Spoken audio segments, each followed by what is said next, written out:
I've looked up all the advice from all the experts on learning how to learn effectively, how to learn fast, and how to remember what you learn to achieve my goal of going from a mediocre student in school to a straight A student during undergrads in mechatronics. And I'm gonna break it down in this video so you can too. Let's start. Your brain is actually a filtering machine. It tries to constantly forget and delete information that is not important. That sounds very bad, but imagine what would happen if your brain didn't do that. You would have a ton of information like sounds, visuals, sensory information that isn't interesting, that doesn't serve you, that you don't need, frankly, and your brain would be overwhelmed and cluttered. That's why your brain only tries to remember the most important information that it gets, and you can use it to your advantage while learning. You want to essentially assign meaning to what you're learning. Try to find a reason or try to find some kind of story that tells your brain that the thing that you're learning is actually important, and you have to believe it. So if you're, for example, studying mechatronics, you can think I'm gonna learn this, and this is really important because with this information I can build robots that can go to Mars, that can do different things, right? Or if you're studying biology or chemistry, you can say I'm gonna make medicine that is gonna cure cancer or it's gonna cure different diseases. If you do that and truly believe it, your brain will view the information differently. It will label the data as really important, and it will stay in your brain for longer. Now, secondly, how do we actually learn, right? There are 1,000 different methods, and everyone has a different one. If you have found one that works for you, amazing, keep going. But there are many of us that don't have a clear method to learn, and then we just resort to reading the text a few times, trying to remember it, but it doesn't work. And also, we don't want to just remember the text, we want to actually understand and truly master the topic. So there are a few methods, and they also differ from subject to subject. For example, math relies mostly on practice. You want to practice and practice and practice to solve different problems. So yeah, I think it's pretty straightforward in math. You just maybe get like a math book and just try to solve all the problems in the math book. And if you encounter a problem that you don't understand, try to look up the solution, try to understand how it works, try to understand the logic, then try to solve more problems using the same logic. But for example, in physics or history or chemistry, medicine, and so on, you want to actually understand the topic. You want to understand deeply how the subject works. So in order to gain a deep understanding, you want to understand the fundamentals of the topic. So if you're learning about electromagnetism, you don't want to just learn about induction or conductivity. You want to actually learn the fundamentals. So what is the electromagnetic force and how does it work? Where does it come from? What actually is it, right? What is an electric field? What are electromagnetic waves? Once you understand the fundamentals, you can understand everything that is built on top of it. So in electromagnetism, if you understand the electromagnetic force, you can understand induction, you can understand conductivity, you can understand permittivity, you can understand essentially all the concepts that are built on this one fundamental force. And the same thing with kinematics, right? Once you understand the fundamentals, like gravity or the laws of motion by Newton or maybe space-time relativity, you can reason all the other concepts from these fundamentals. The way to get to the fundamentals is you read an article, for example, on the topic. Then you will have questions. There will be words that you don't understand. There will be concepts that you don't understand. You should write down all of these questions and look it up and study it. I would suggest just go to AI, ask AI to explain this question from first principles. While AI will explain, we'll have more questions and you will have more things that you don't understand. Then ask again. Just ask about these things that you don't understand. And you will sort of go down the knowledge tree all the way until you are at the fundamentals, where there's no more answer to explain why this is the way this is. For example, the 4 fundamental forces, they don't have an explanation. They just seem to be a characteristic of the universe. So like gravity, we don't know where gravity comes from. It seems like mass curving space-time is just the characteristic of our universe. And you want to do this for like each question and word and thing you have. And once you understand all the fundamentals, you will really understand the topic. What you want to do now is really important, because even though you might think you understand it because you looked up all the subtopics, now comes the test if you actually do, right?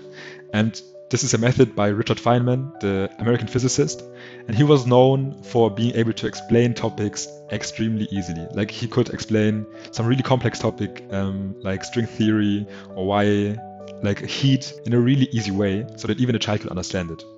And the method he used was he first wrote down everything he knew on the topic. Then he tried to teach it to someone who doesn't know the topic or someone young. So like he tried to teach it in a very simple way. This forces you to explain the topic very easily and in a very understandable way, which will test if you actually understand the topic.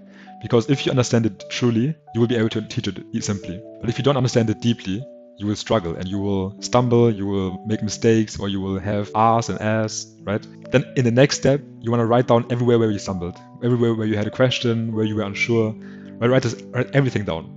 Then go back to studying and study those gaps. Study everything that you didn't know, where you were unsure, where your explanation didn't make any sense. Go back and study it, and then repeat this process. And this is a very painful process because it makes you feel dumb, because you're constantly searching for your gaps and searching where you don't know something, right? But this is where you gain true mastery in the topic, where you gain a deep understanding. This is what most people will not do. Maybe they will do it once, but doing it a few times, that's what most people don't do. Actually doing it will truly reveal where you're struggling, where you're good.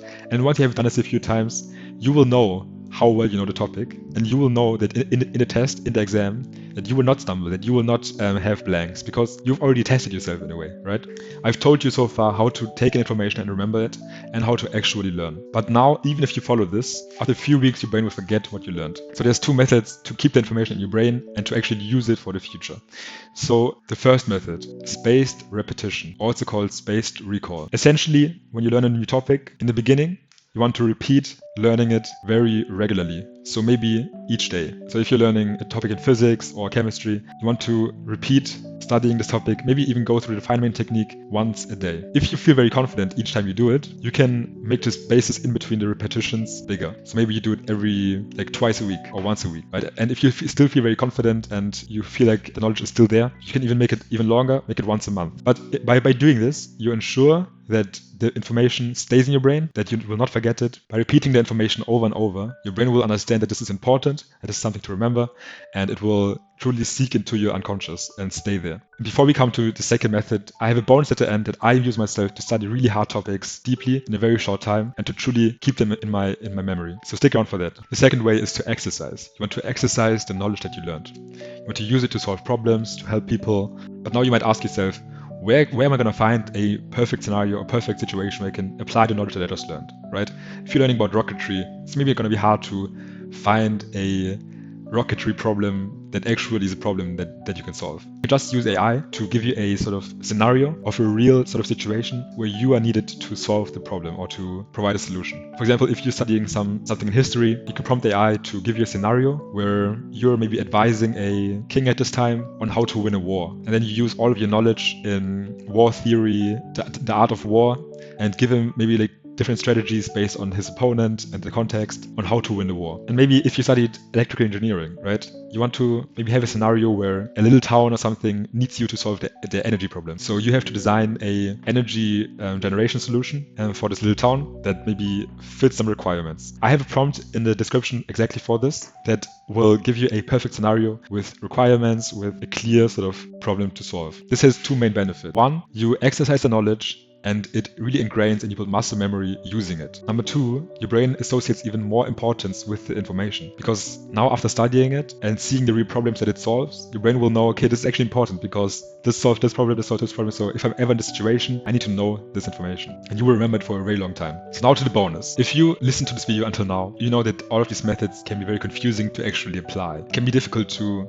maybe keep track of the Feynman technique, of the spaced repetition, and so on, right? That's why I've built an app that combines all of these methods into one studying room. It's a website that you can visit. It's called synthesis.info, and you essentially type in a topic. It creates an article for you. You read the article, and when you have questions, you just click the word, you ask questions, you select parts that you don't understand, and click learn more. Then it will create more articles explaining these different parts. And then just click continue, and go all the way down to the fundamentals. And once you understand it, you use the Feynman technique to really ingrain the knowledge in you. And then you can exercise it using practice room, where I've put this exact prompt inside, and it will give you different questions and different scenarios that you can solve using the knowledge to exercise what you just learned. All the methods in this video you can try for free. There's a free trial. Just sign up and you can try it for free. And if you want some premium features like a Pomodoro timer or a mind map that visualizes your knowledge, you can sign up for the subscription and start studying with that. Guys, I hope you liked the video. That's all from me. Hope you get really good results in your next exams and you can learn and use this knowledge in your profession. If you liked it, please subscribe and like this video so you can learn more, and visit synthesis.info